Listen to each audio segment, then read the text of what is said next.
Lions and sister cities that actually planted the seed for this project. So I'll turn it over briefly to Jim Wagenlander. Good evening, everybody, and congratulations on the new Lions Club in Ulaanbaatar. It is exciting news. I've been asked just to spend just a few seconds, truly, to explain that the relationship between Mongolia and Colorado go back to 1988. And it has grown for 30 years now with the establishment of the Sister City program in 2001. But along the way, I got to meet the young fellow who is now the president of the Lions Club in Ulaanbaatar, and I think of him as a young fellow. Soyombo is one of our Mongolian sons and is as a special, he and his family have a special place in our heart. And I knew his father, Naran Satsuralt, and was a very close friend and admirer when he was the mayor of Ulaanbaatar before he became prime minister. But over the years, some service clubs have established programs, but the efforts that have gone into the Lions program has been terrific. And I hope that I'll have a chance later in the conversation to discuss how it came about, but from a sister city standpoint. Thank you, Myrna.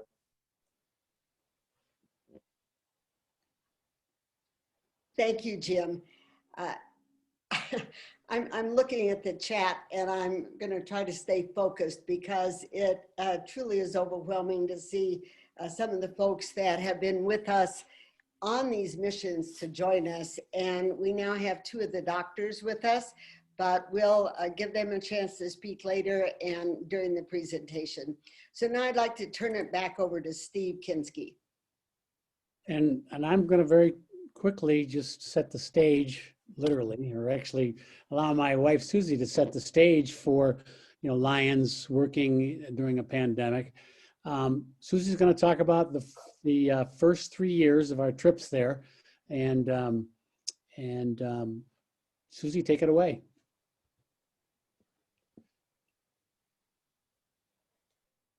Okay, thank you, Steve. Good morning, everybody. Allow me to share my presentation first.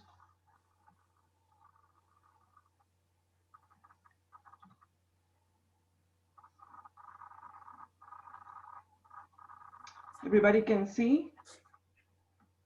Yes? Okay. Yes. Yes. Okay, good evening, everyone. My name is Susie Osorio Kinski. I am a member of the Denver Lions Club. Combining my membership with the Quito Central Lions Club in Ecuador, where I am from, I have been a Lion for more than 30 years. I cannot believe it.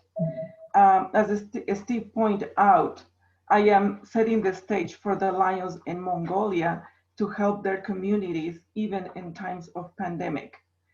The images that you will see during these presentations are from the 3 trips that we were in Mongolia.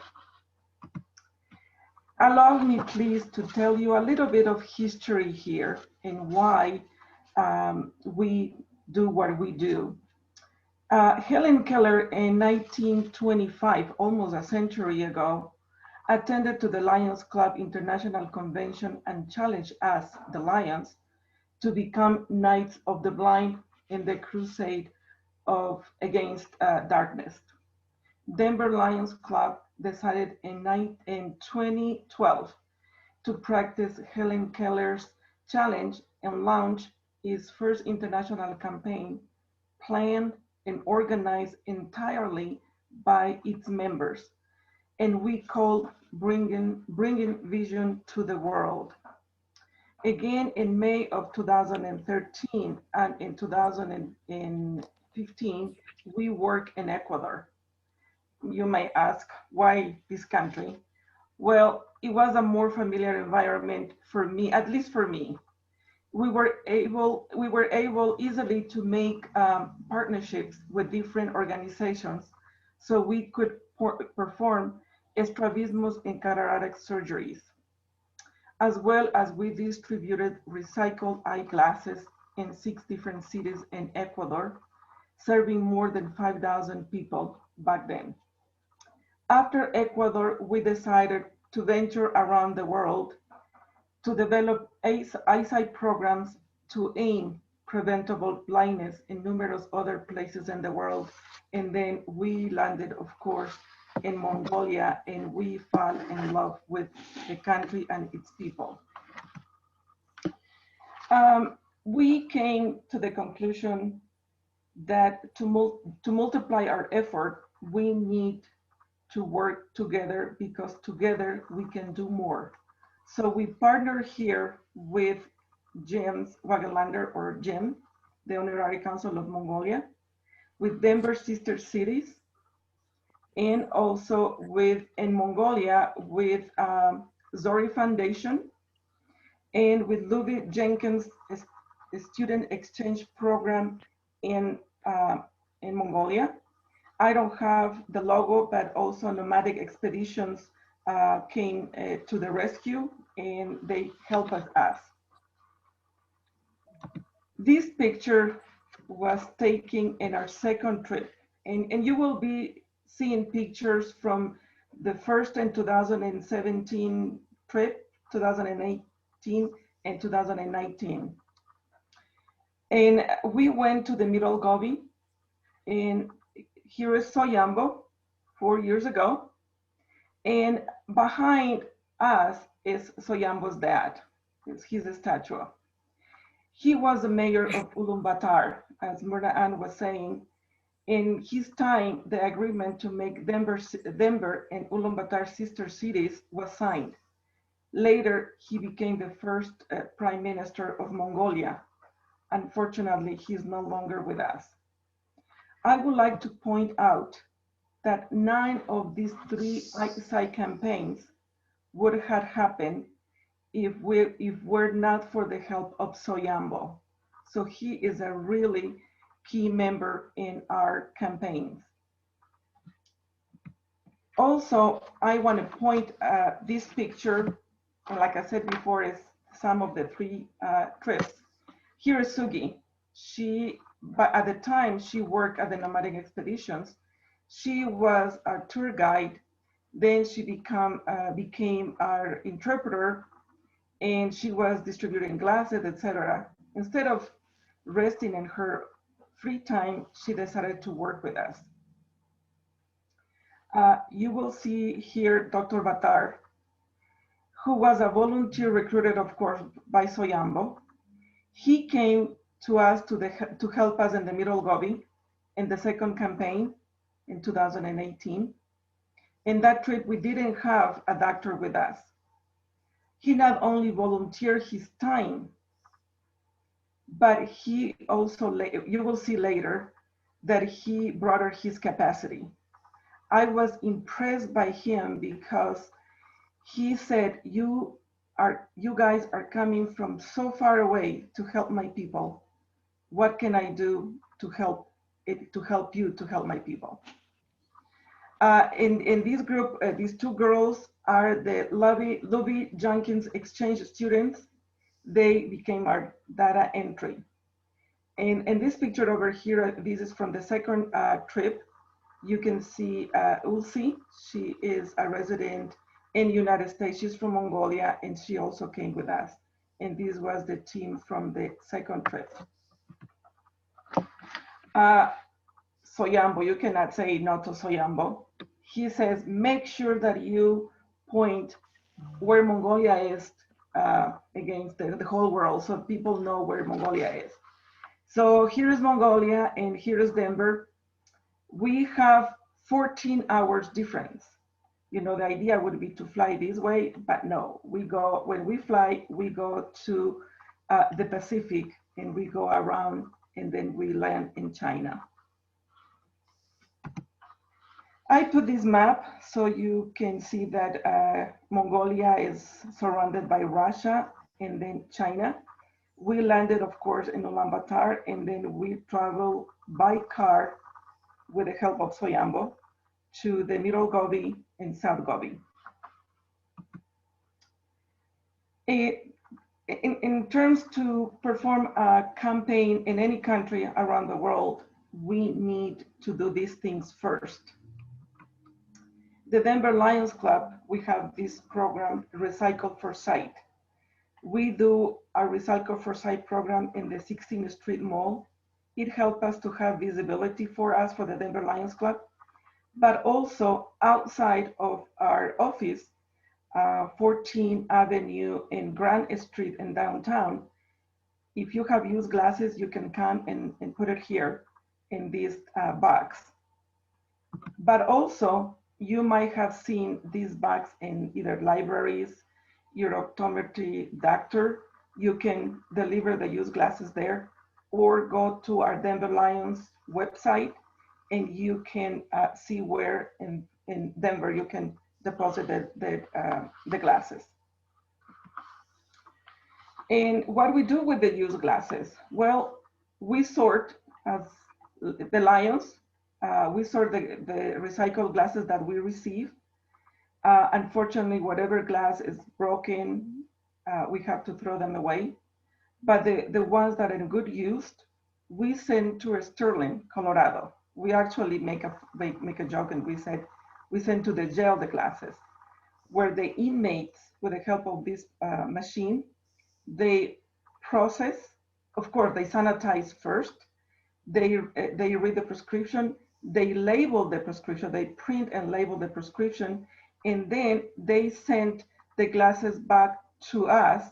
And here you can say that the members of the Lions Club are putting together, and then we pack, and after that, we travel around the world. I wanted to put this picture because I wanted to point out that all these suitcases that you can see here is not our clothing, as you might think. The people, the volunteers from United States, they give away the suitcases to the Denver Lions Club, and we fill all of them with glasses. And if you have to take your clothes, of course, your personal items, you can see these little backpacks here. That is where you can carry your own clothes. Otherwise, everything belongs to the Lions Club. And then when we have more glasses to take, the Denver Lions Club, through its foundation, the Denver Lions Foundation, they pay for extra expense that we will cost to pay the weight for the extra luggage. I want to point out that the volunteers from United States, we pay our own airfare, international airfare, lodging, food, etc. Here is a nice story, and I wanted to show you through pictures what happens with the glasses that comes with us. We decided to take this pair of glasses inside of the airplane, and you can see here. And when they fly with us, the crew also here was so gracious to play with us with these glasses, and they were showing, this is when we landed in China. We check our glasses through customs. We were in China. And then after, you will see what I will describe a little bit further, with the right prescription, the glasses go to the right person. Well, what we do on site. We have our first station is the intake station. The first part here is filled out by the participant with the help of volunteers. This part is done in the target language.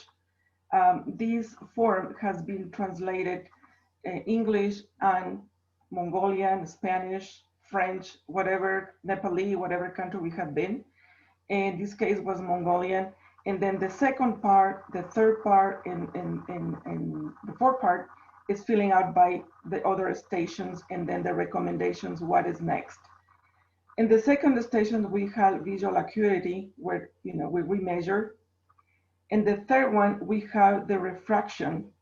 Volunteers from the Denver Lions Club use this equipment, and this equipment belongs to the Denver Lions Club.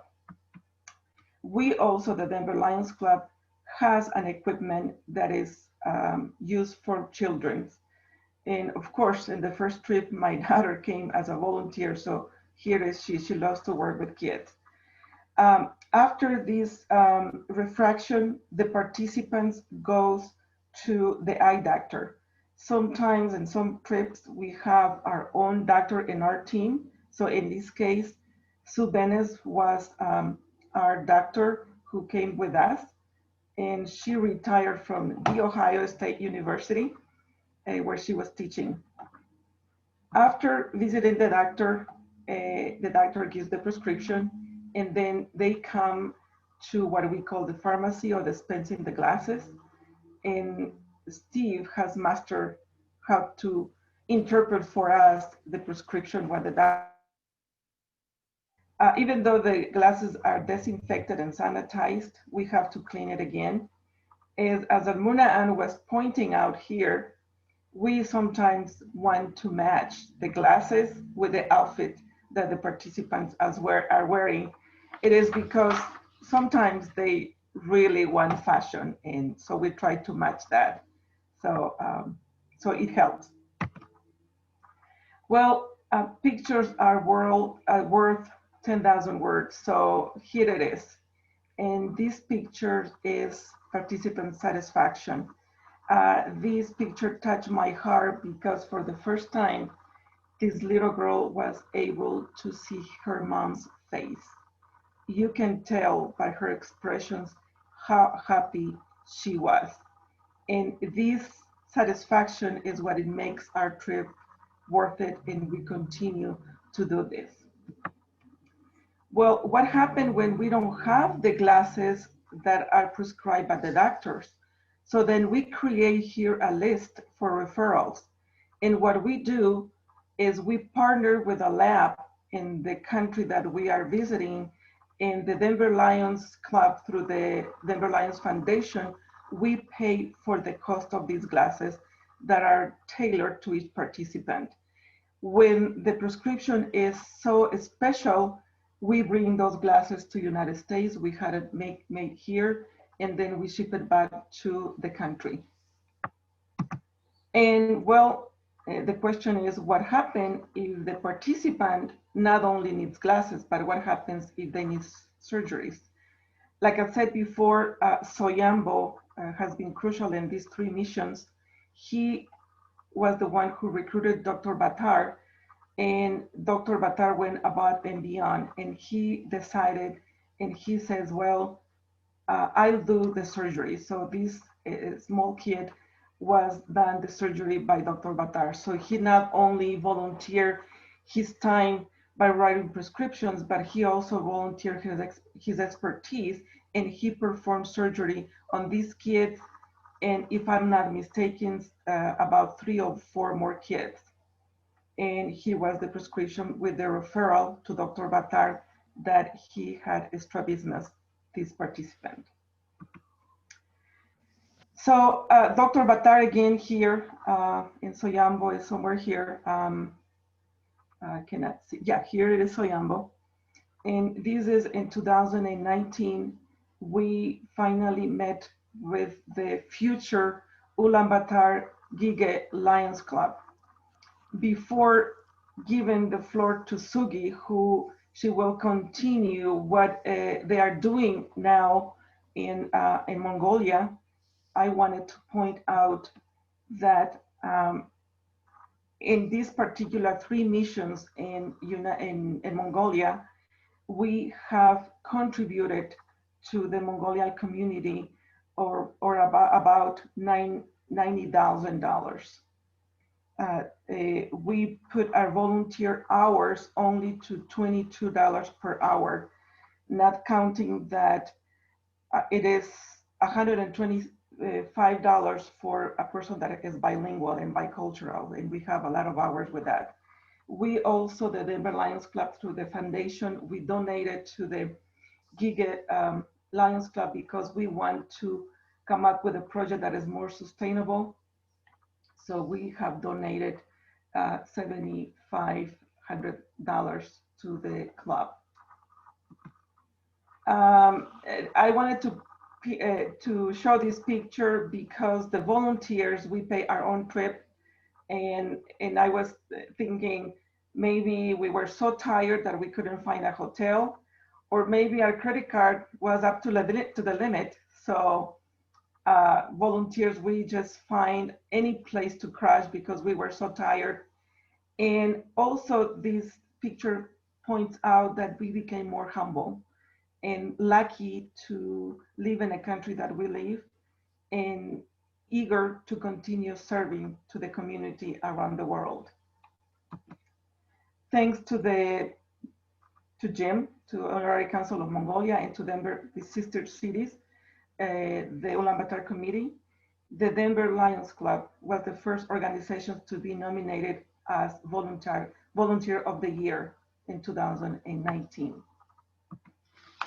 And I didn't want to leave without showing this slide because we are so proud of our own member of the club, Myrna Ann Atkins. In 2019, when we were in November, and I experienced minus 26 degrees below, very cold, the president of Mongolia issued a decree awarding our own Myrna Atkins the Order of the Polar Star to recognize her valued contribution to the development of bilateral relationships and cooperation between the United States and Mongolia. We are so proud of you, Myrna Ann, and thank you for taking us to Mongolia and pushing us to Mongolia to go. And we love Mongolia and we know its people. So back to you, Steve. Okay, thanks, Susie. And so Susie's was setting the stage for the play that we're titling Not Lions Helping in Times of Pandemic. But now the first act is about to begin, and that is going to be with the main actress, in this case being Sugi. She's going to talk a little bit about what they've been doing the last couple of years. So Sugi, take it away. Hang on a second while I do some adjustments here. Sure.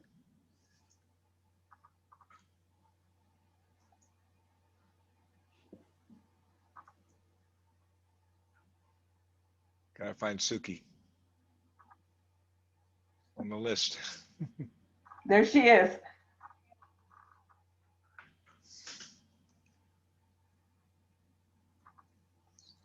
Well, it's great. We got a long list of people. We got 40 people on the call, which is fantastic.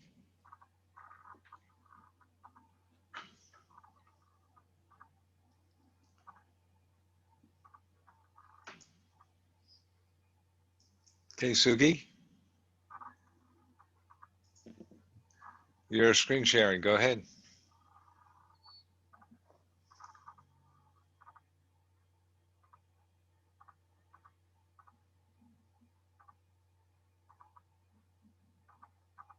Sugi, you there?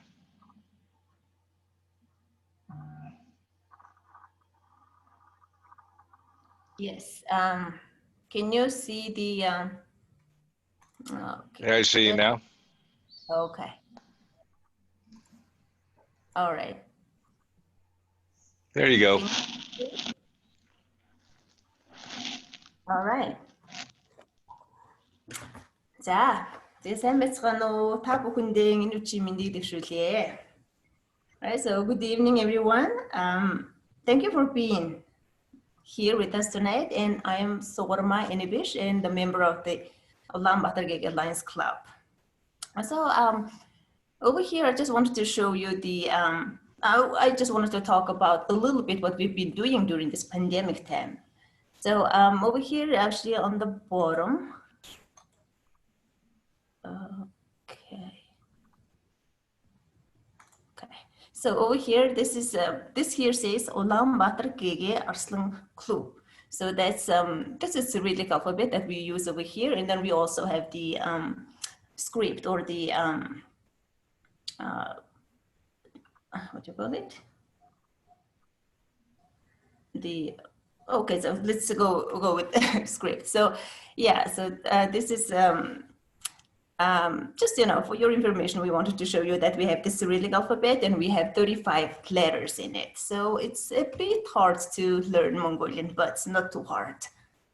And this is the capital city of Mongolia, which is called Ulaanbaatar. So I wanted to show you here, so you can see it. So the Ulaanbaatar is a city, the capital city of Mongolia, of course, and then actually you can see this differences over here. So over here you can see the tall buildings, skyscrapers, and then at the same time you can see this Gir district over here. So this is a very nice, the city shows the differences between the modern city as well as the traditional way of living over here.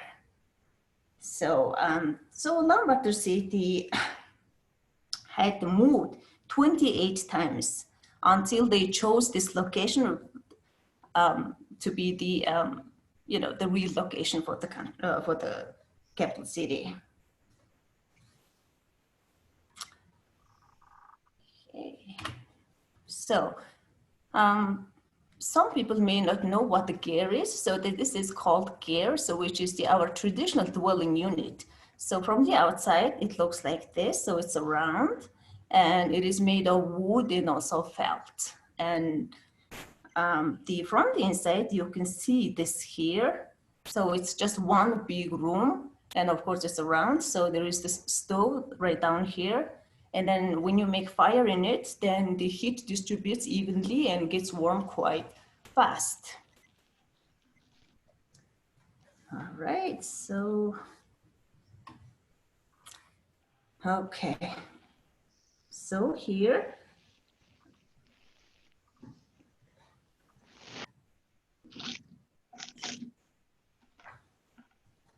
so this is, I just wanted to show you just a glimpse of the beautiful nature of Mongolia. So those photos are from 4 different locations of Mongolia, which is the south, west, north, and east. And so we have huge mountains, well, not so huge, but we do have mountain ranges, rivers, lakes, but you know, Mongolia is a landlocked country, but we still have some, you know, good rivers and lakes. And then we also have, of course, sand dunes in the south part. And then we also have the steppe, you know, it's just so flat and you can see anything and everything over there. So there is a big herd of gazelle just running away. So the country, we have this much big of a land, so 1.6 square, the square kilometers of land, and then that is equal to 604 almost 1,000 square miles, and it is the 18th largest country in the world. And then we have a little over than 3 million people, but then we have over 60 million animals, which is the livestock. So we have goats, sheep, cows, horses, and camels with 2 humps. So that means we eat a lot of meat. And then 1/3 of the population are herders. So they still live the same way that we've been living thousands of years. So, you know, we are traditionally nomadic people, but of course now, so for the last 100 years, people have started living in the cities, and then, you know, we have those city generations. Maybe probably the 3rd generations are living in the cities now. And the population mainly are Buddhists, but from the early times, even since Genghis Khan's times, we were allowed to have our own religions. So, you know, it was, Genghis Khan was a smart man, and then he was also like the super nanny, you know? So he would give options to the countries whom he wanted to invade. So he would go there and say, okay, I'll give you 2 options. It's first, if you wanna just pay taxes and wanna live your life as you do, then that's your one choice. And number 2, if you wanna fight with us, then that's fine, we will fight you. So, you know, most of the time, they would say, okay, we just give you the taxes, pay the taxes, and then we live our lives. So, they would have their own religion and just, they would run their lives as they wanted. So that's why, so even today, we still have that freedom of religion. I mean, we do have Christians, Muslims, and the others, but people are mainly Buddhists. And in the country, we do have continental temperature, which means it gets really warm during summertime and gets very cold during the wintertime. So as a matter of fact, the Ulaanbaatar is the coldest capital in the world. So it can reach minus 40 Celsius during the wintertime, which is minus 40 Fahrenheit, I believe. And then also it can reach 35 to 40 Celsius during summertime. So it's an extreme temperature. And then average, the whole country is pretty much elevated. So the average altitude is about 1,600 meters above sea level. So we do live up high. And then the main festival is Naadam, and we do celebrate it in July, and it's a great Naadam. It includes horse riding, wrestling, and archery. So if you come to Mongolia, you should see it. All right, so here is the our Ulaanbaatar Gegee Lions Club. So Gegee, so we chose this name, this is Gegee. So of course, we have to choose the location, which is Ulaanbaatar, and then the name of the club is Gegee. So there are two reasons why we chose this name. So first of all, so blind people always say, I'd love to have some lights in my eyes. So that means they want to see. So we wanted to give that as much as we can. So that was the one reason. And number two is volunteering is a very new concept to Mongolians. Most people want to get paid if they do the services, but we want to enlighten them. And also we also would like to become better in serving others. So that was the second reason. And of course, those Denver Lions were the main reason why we started the club. And, the club actually was formed in December 2019, but officially established in October 17, 2020. Steve put a lot of effort with the communicating and following up with the Lions headquarters and, to make our club official. So thank you very much for your efforts, Steve, by the way. And then, the club was established right before the pandemic. So this was our very first meeting of the club members. So this is the government building. So, we got the flag over there, and it's just as it is, just beautiful with the big columns, and you see these soldiers standing ready to serve the country. So I just would like to think of the club, just, let's say this is our club, the Gegee Club. So our pillars would be our doctors. So we have 4 amazing ophthalmologists. And of course, all the activities and all the quality services are relevant to them. Of course we would serve without them, but with them, it's so much better. So they are, the pillars of our clubs, and then also those soldiers are our members. So we're just ready to serve. Okay, so in the very first screening that we did after the establishment of the club was the go to a temple and screen the monks' visions. So surprisingly, it was like out of 29 out of 40 monk kids were recommended to wear glasses. So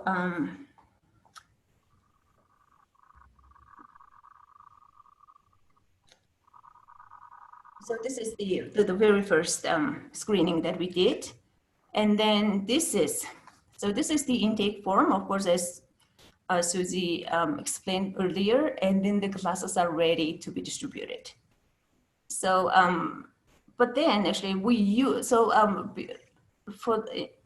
the last visit of the Denver Lions, they brought us or donated us those classes that were collected during the classes foresight, right? So we have those ones, and then we wanted to, of course, to dispense or to those needed. But sometimes it is not the case. People need customized classes. And especially for those kids, those monk kids, we needed to provide them with the customized lenses. We could use the frames, but we had to get new lenses for them. So I'll come back to that in a little bit later. Okay, so this is the photos of the monk kids who received their classes, so just a part of it. So here you can see who plays a big role in our club activities, and then so Yombo, Dr. Tumur, and Dr. Bairhu. So, and the monks were very gracious, and then actually they did even offer chanting for our Gegee Lions. So that was very special. Okay, so after that, so it was just right before the pandemic started. So we screened the employees of our company. So we charged half the price for the screening because we have those ophthalmologists, right? So it had the reason, because so for those monk kids, we needed to get the customized lenses, but we had to pay. So the way to pay for those lenses was to make money and to screen those employees for the half price and use the money for those lenses. Okay, so without tools, a man can do so much, right? So this is one of the equipment that Denver Lions donated to us. And of course, it's very useful, very, it's a good, we've been doing a good use of it. But then,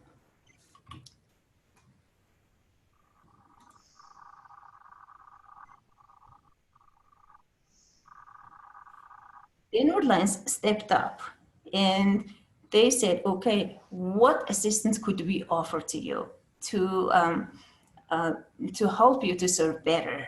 And then it was our ophthalmologists who said, our doctors, okay, if we have those two equipments, we could do much more. So,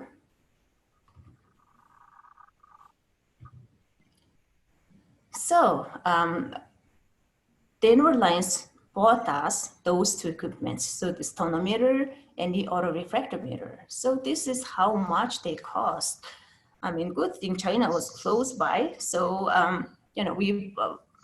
they bought it in China, and then everything was shipped to Mongolia. So even for the transportation, they paid for it. So total of $4,601.10 were paid for all those equipment and the shipping. So we truly appreciate your help. Thank you very much. And then next is pandemic will not stop us. So this is right after they received the equipment and ready to work. So once we got our weapons ready, then nothing, even this pandemic, cannot stop us. But then the real test came so very soon. So, during the pandemic time, everyone is required to bring PCR tests in order to receive a medical help at the hospitals. And then people come to the emergency room without PCR test results. So they are basically denied the services. So the reason for that is, number one, if they take the PCR test, if they want to take the PCR test, then actually the line is long, so they have to wait for days. But then Number two is you can go to a private clinic and get take the test, but it costs you, it's about $30 in, the 30 in USD dollars. So, they cannot afford it. So what Dr. Bata and Dr. Tumur have been doing it is they grab the equipment and bring the services to them in the emergency rooms. And I would like to say that our doctors are really grateful for the equipment. So, they can still serve the people in need. And then, of course, Dr. Bata started brainstorming how to bring our services to people who are in the countryside. So, and then, we have 360 SOMs. So SOM is a very tiny towns with about 2,000 people. But then most of the population are herders. So they would be outside of the SOM, and then, once in a while they would come to the to some center and then get checked, or, get the groceries and everything. So it's kind of hard to reach them. And then also some people have just no means to access those services. And so Dr. Bata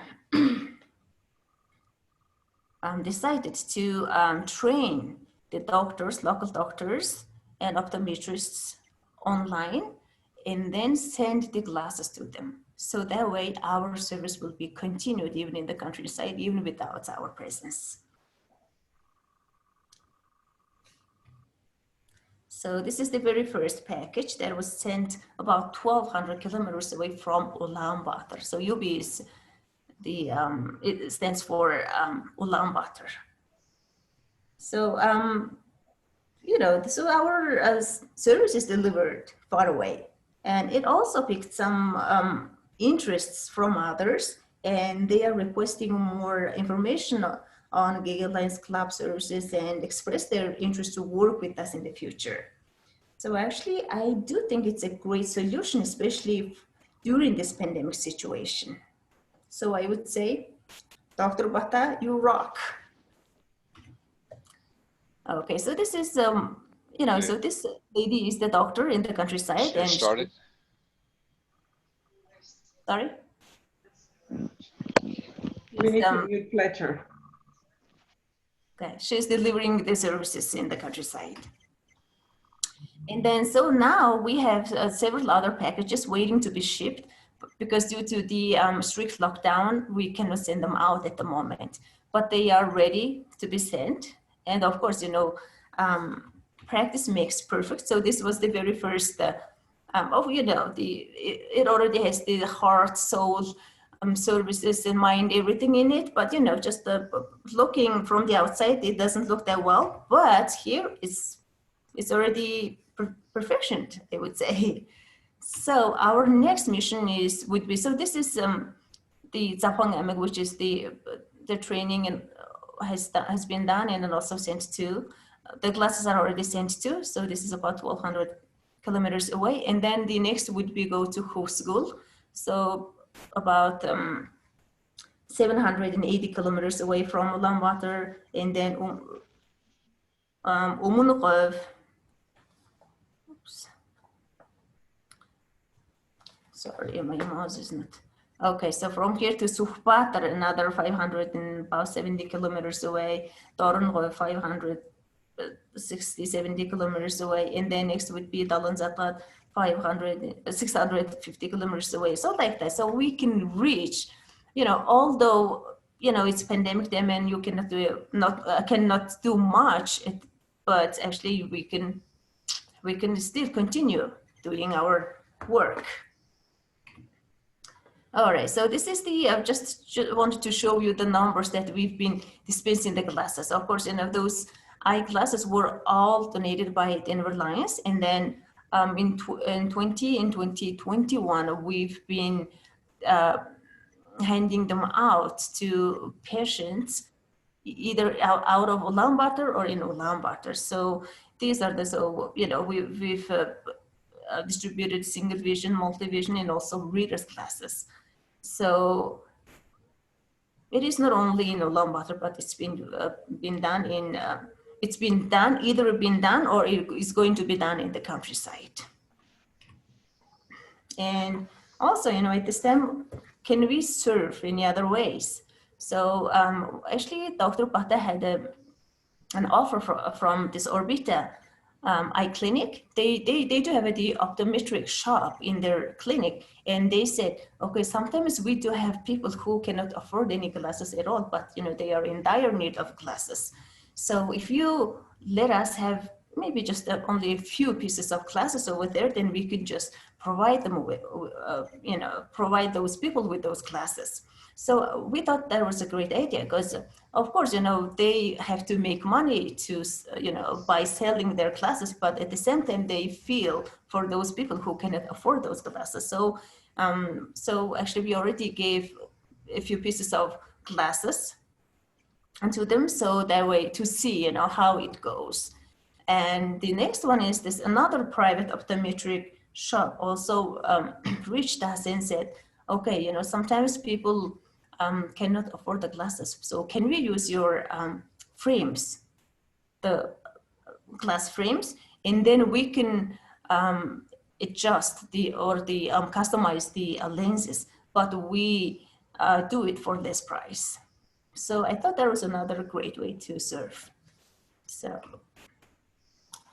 And then last but not least, I would like to thank you all, of course, all the Lions, especially Gegee and Hanga Lion members, Denver Lions, and others who are involved or going to be involved in our services.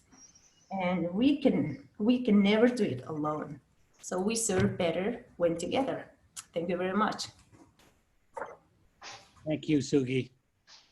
And Susie as well. Thanks so much for, as I said, setting the stage for the work we've done during the pandemic and then actually describing it a little bit. And I think the most important thing that I'd like to convey about this whole meeting today is the notion of sustainability. We've done, you saw the many places that all the volunteers have gone to, Susie and I have gone to around the world. But we're there for, a week or 10 days or whatever, and then we have to come back. In this instance, we were able to take just not only that, but then by donating some equipment and by just our own initiative, get this new Lions Club to sustain the community service that we want to do in Mongolia forever. And it's very gratifying to me that we can, that we've enabled them to do this. And so I just want to say again, thanks again to you for doing a great presentation, Susie and Sugi. And I'd like to, a couple of things. We're going to have a little time for questions and answers for those of you who can stay on after 7 o'clock. But I think I'd like to kind of conclude here for now anyway with by introducing the president of our Denver Lions Club, Brian Henderson, to say a few words. Thanks, Brian. Hey, Steve, thank you. And thank you to each of you. It is remarkable that we are connecting literally around the globe tonight, across continents. So thanks be for Zoom and its ability to bring us together. I love that quote, we serve together when together. And that reminds me of a quote that I like to say around our Denver Den and wherever I am, that there is always far more we can do together than any of us can do on our own. Which reminds me of, I think this is a Mongolian quote, don't start if afraid, but once begun, do not be afraid. And so I think there is a lot that we can do together. And so on behalf of the Denver Lions Club, thank you for your work that you do. And I am just so delighted that we can share in this global partnership, in this sister partnership together, because there is always far more we can do together. Thank you, and it's been wonderful to connect. I apologize for coming in late tonight. I'm coming in from another Zoom meeting, and yet I am so glad to be able to be here for the conclusion of tonight's. Thank you, Steve. Okay, thank you, Brian. And Fletcher, how would you like to conduct the question and answer period? Do you have any notion of that? We'll put everybody on gallery mode and wave your hand. Myrna? So I just thought we might start off by asking Devron, Jim, Soyumbo, whoever would like to speak up to say a bit more, given what Brian was just talking about working together, about just a couple words about their vision of what the connection between sister cities and Fred and Gail. I'm thinking about all the sister cities folks that are on. Some of either what you see has helped bring this forward, and or where you think the possibilities are.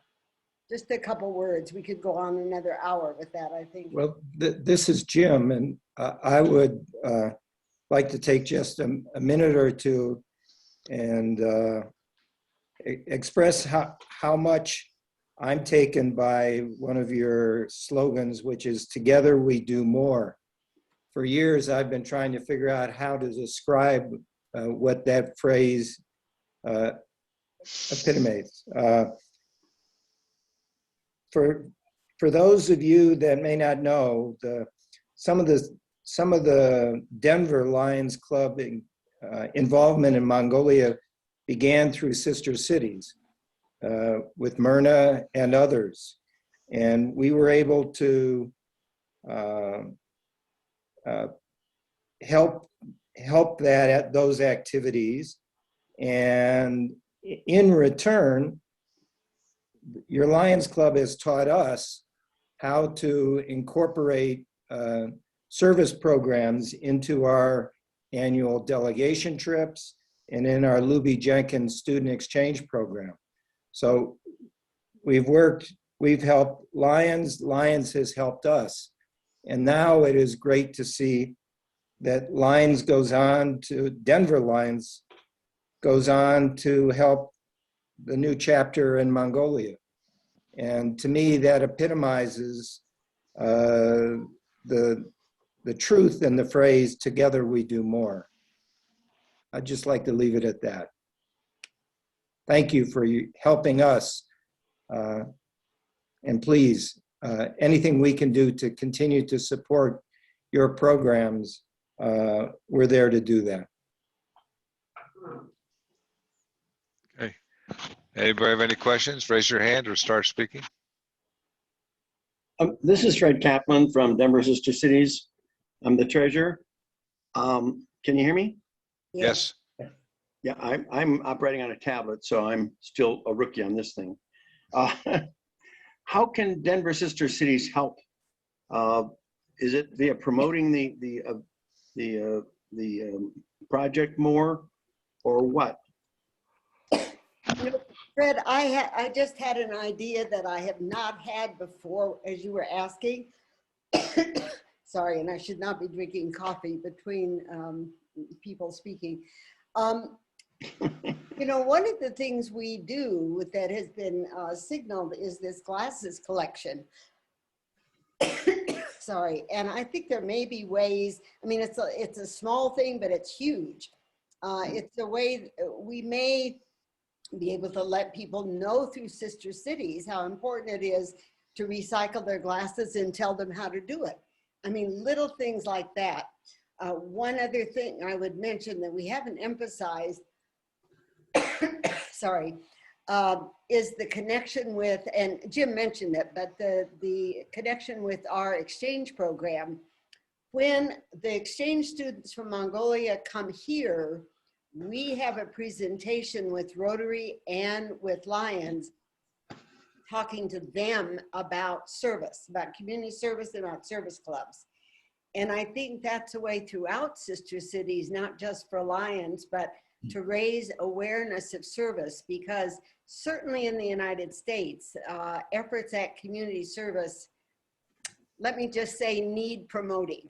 And Lions, that's one of the things we do as Lions. So there may be ways that our organizations could work together in that way also.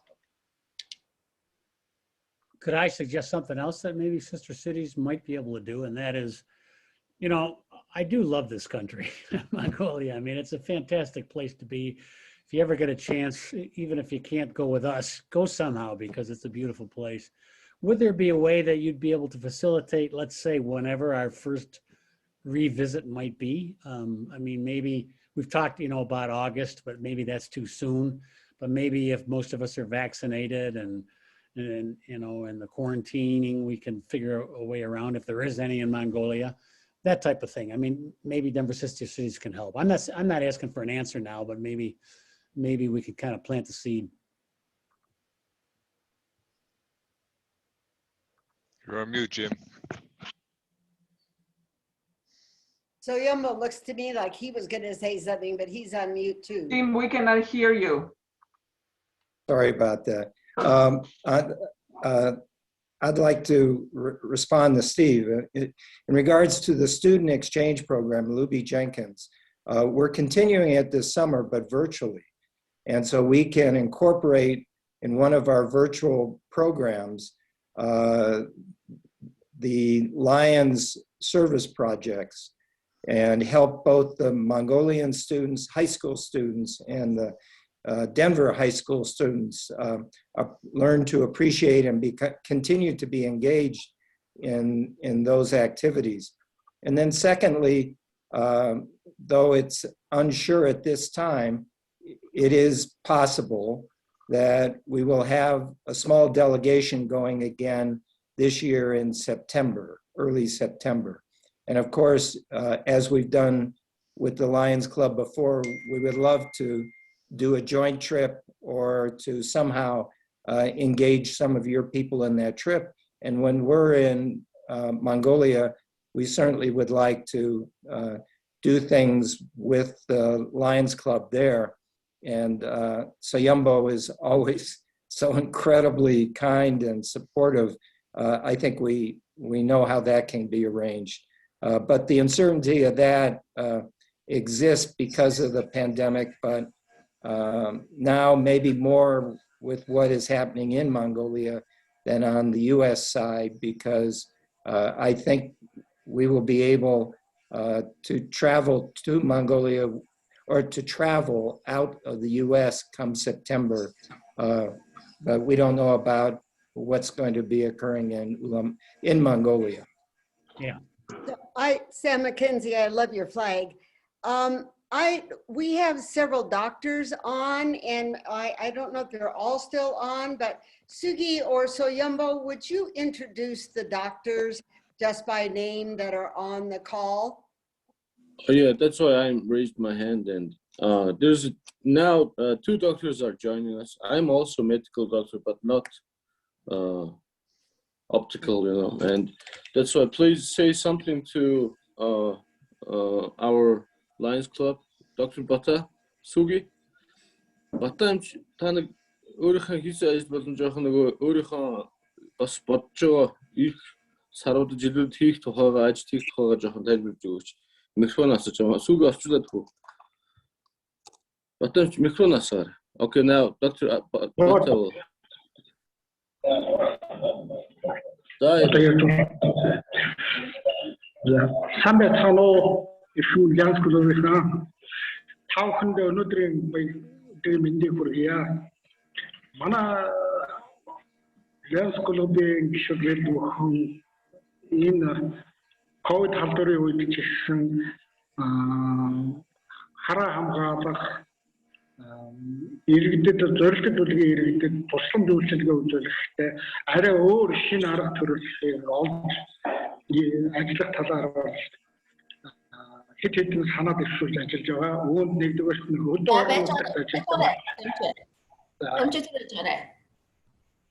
All right, greetings to all our fellow Lions and to all other friends. During this pandemic time, so our Gegee Lions clubs have been trying to find better ways to serve people with their vision needs. And also we've been trying to find those solutions in our future services.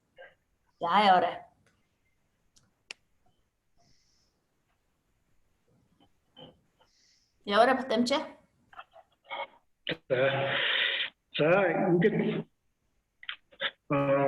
өнөөдөр хатуу хөл хорионы дэглэм байгаа хэдий ч гэсэн туслан үйлчилгээ авахд хүндрэлтэй байгаа иргэдэд харааг нь хамгаалахын тулд бидэнд өгсөн нүдний даралтын шинжилгээний аппарат, хуурлын гажиг илрүүлдэг аппарат зэргийг ашиглаад хүүхэд бага насны хүүхдүүдийн шилийг тааруулах ажлыг бол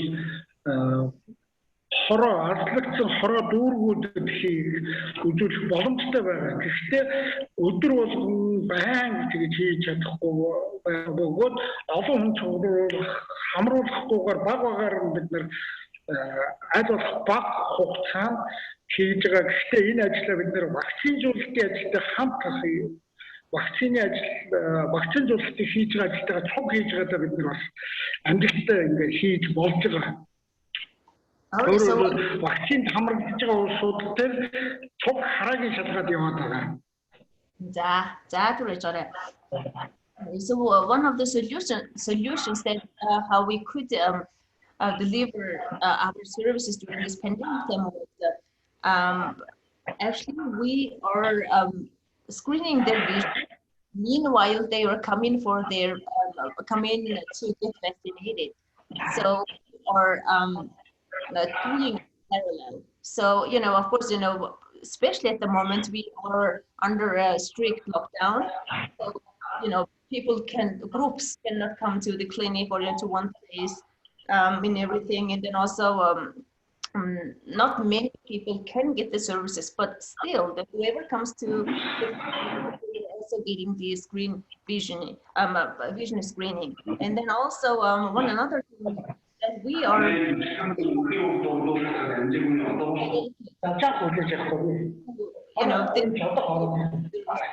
then of course with the equipment that was donated by the Denver Lions have been a great part of it. So thank you for that.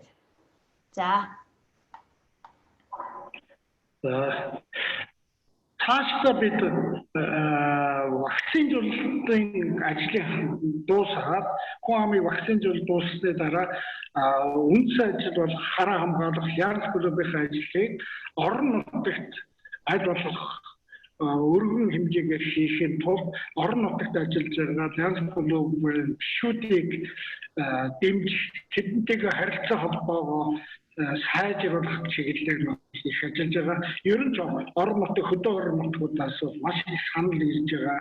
Бид нар ингэж хамтарч ажиллая.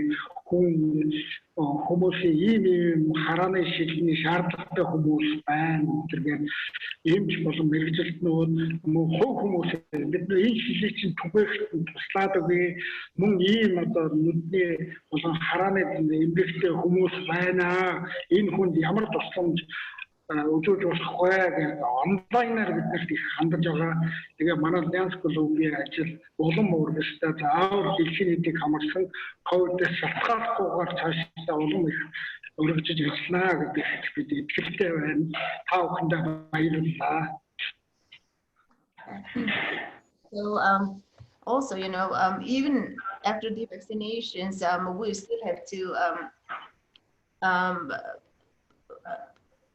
deliver our vision screening services to the rural areas. So we need to train people in the rural areas or in those areas, and then also that's what we've just started, and then it is going to be expanded. And then also we also are getting a lot of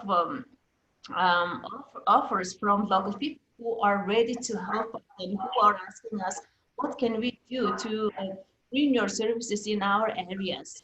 So yeah, actually those requests and questions and offers are of great numbers. So we are very happy about that. And also we need to, of course, during even after the pandemic, we need to improve our communication and also the cooperation with them. So that's one another area that we need to work on. And then also I would like to say thank you to all our Lions for doing this great job to those who are needed. And then also I really hope that, you know, we can do, we can deliver our services whether there is pandemic or not. So congratulations and thank you very much. So I'd like Dr. Toomer, would you raise your hand so people can see you? Dr. Toomer? Төмөр эмчээрээ өргөөрэй тэгвэл хүмүүс нэг олоод хараадахыг гинэ. Just wave your hand. Yeah, thank you. So we could, Dr. Toomer has been invaluable also for the service and incredibly enthusiastic when we've been there. I know we have run much later and people are still on than we usually do for our hour meetings, but I want to give an opportunity if there's anyone else that would like to ask a question. I know some of you are on our meetings for the first time, some not, but if there's anyone else that would like to ask a question.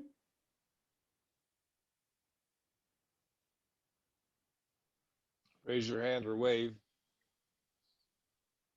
Deborah, I was really expecting you to have a question or a comment. Well, I do have a comment, but I was waiting to see if anyone had a question. I just wanted to follow up with what Fred said. I'm Deborah McMillan. I'm chair of the Denver Sister Cities, and certainly like whatever we can do to support, and I have tons of ideas based on this, on, you know, our future exchanges and student exchanges. I think anytime we can incorporate service into our adult or student trips is so important. So we're really happy to be part of this collaboration. And on that note, because I didn't ask Deborah if she liked Mongolia or not, because we are time limited here. And I was just ecstatic when Deborah had the chance to go, and she's met many of the Sister Cities exchange students. But I also just quickly would like to point out other people on the call, and this is really dangerous. So if I leave you out, please wave, or, you know, I will disown you. But people, actually maybe it's smarter to have you wave, but people who have been to Mongolia with our eyesight project. So Carla Osorio, Ulsi, Erica Taylor has been to Mongolia. She wasn't on an eyesight project, but her mother wouldn't go if she weren't helping. Dee Pape, I'm just going across my screen. Susie Verde, who Susie is originally from Brazil. Are you an American citizen?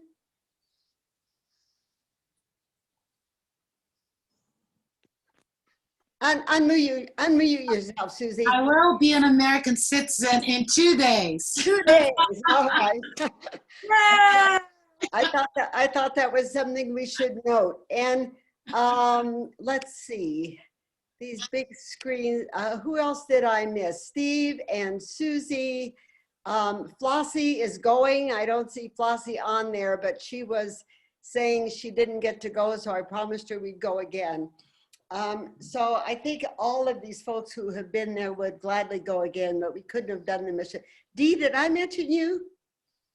Oh, okay. I think that, you know, speaking for myself, every time I go to Mongolia, I know that I get a lot more out of it than I'm able to give. And I mentioned to Erica a couple days ago that our financial manager at Spring Institute used to ask me what happened to me while I was in Mongolia. She said, "You always look so much better when you come home." And Susie Osorio said to me one time, "But what are we going to see in Mongolia?" And it's one of my favorite outcomes. I said, "Nothing." No, but she said, "When we look outside the Gare, like when we're in the Gobi, what are we going to see?" And I said, "Nothing." And it's one of her favorite things, right, Susie? That you look out and you see beautiful landscape, maybe horses, some cows, some camels, but it's unbelievable landscape. So we'll try to give you all an opportunity to go again. Any other questions or comments from folks? I know we're running a little late. You know, I want to say something regarding to what you're saying, Myrna.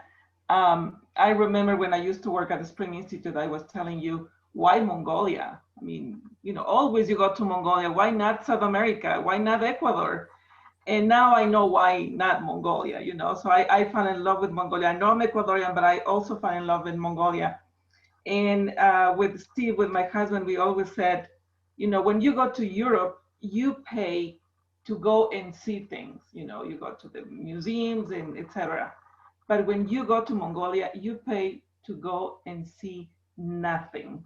And I think that nothing is what it makes beautiful to go there. And I always joke, and I said, going with the saying in English, I'm in the middle of nowhere. I always joke, and I said, I found the middle of nowhere, and that is in Mongolia, and it's beautiful. So, sign me in. Whenever we have to go, I'll go. I think we not nothing, but we see nothing in our way. We see the horizon and just the expandness of just nature. I think that's beautiful. We had two other comments from Dee and from Susie Verde. Yeah, I'm sorry. Go ahead, Susie. No, please, Dee. Yeah, go ahead. I was really heartstruck when I saw that image of the map of Mongolia and all of the outreach that has been accomplished with Dr. Bata and his team. And I think about in the first 2 years, in 17 and 18, we were the outreach and we were physically going to these places, and we were limited that first year because of the flu, and we couldn't go down to the Surgobi because of the flu. And the outreach that was accomplished was because we were physically there. And I look at that map and I look at all the connections that Dr. Bata has made doing training online and providing the forms and the glasses. And that work has now expanded throughout the biggest part of Mongolia, it seems like. And that just touched my heart. And what wonderful work is taking place. Yeah, I just wanted to add to what everybody has said, and just to say that my experience in Mongolia has been absolutely amazing and sacred, I would say. I think Mongolia is a sacred land. It inspires people to go within the whole history of the country and the kindness of its people. And it was an honor to serve in Mongolia. And I really, really would love to have the opportunity of one day coming back. And when I speak about Mongolia to my friends, they cannot even believe that I have been there, because most people have this idea of Mongolia as this place outside reality, a paradise. And they envy me so much because I was there. So I'm very, very thankful for having been given the chance to join this project and to have seen amazing scenes that I will never forget. So yeah, to the next one, hopefully. Yes. Okay. So Steve, I don't see, sorry, was somebody else going to speak? No, I just was going to kind of close in a second. What were you thinking? Well, I don't see Brian still on the call. He may have had to go, but I thought Soyumbo just might want to close it out by saying some sort of a quick ending, farewell, however you would end a meeting in Mongolia. Soyumbo still on here? Yeah, I'm here. Okay. First of all, let me can I just first want to acknowledge one person we haven't really talked about. That's Hooter, because you see him there. Hooter, raise your hand. Hooter. I'm sorry, I was being late.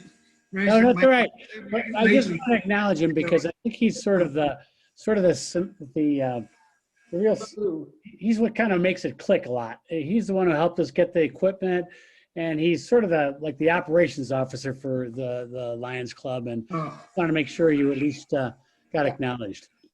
Okay, so hi everyone. My name is Hooter, and of course I'm a citizen of Mongolia, and I serve for this new line chapter, Ulaanbaatar Gegee, and we still have to do a lot of things in the future.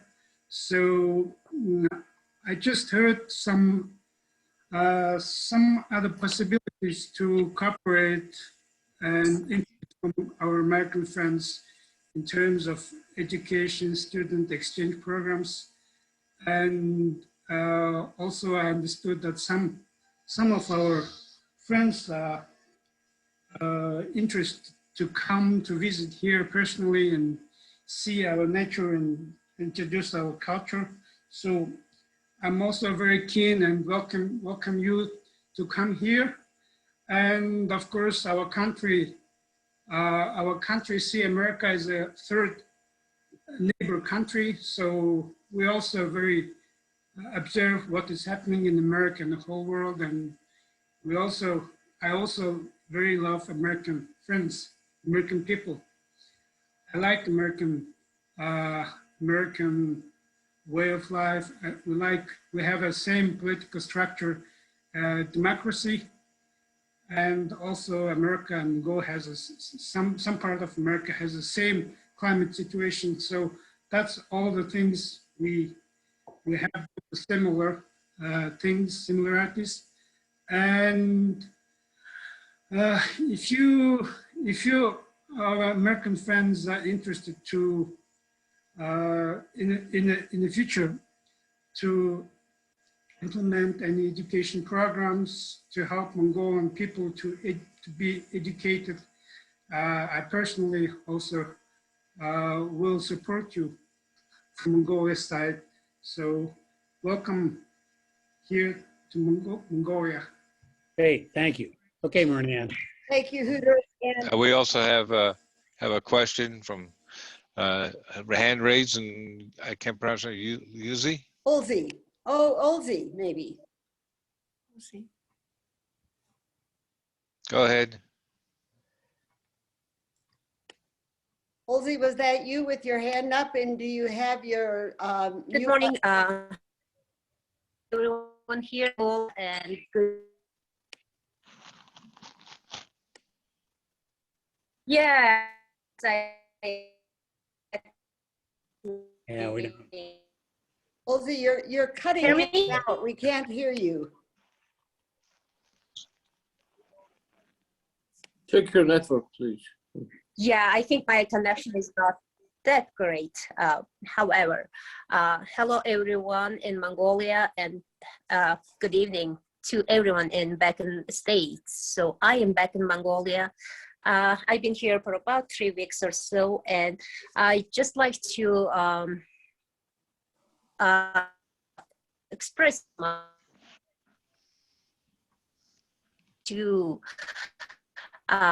I was able to participate in the site mission, and that had given me so much insights into what you guys have been doing, and I am able to participate, and I would like to participate in Gegee Lions club here in UB Ulaanbaatar.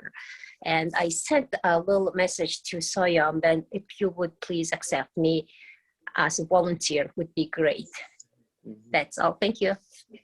So I know we're trying to close, but I just have to say one thing, given our environment and that we're talking about pandemic. Until 3 weeks ago, Olzi was in the United States serving as a nurse in the pandemic effort. I know she served in Texas and many other places where they were desperate for medical care.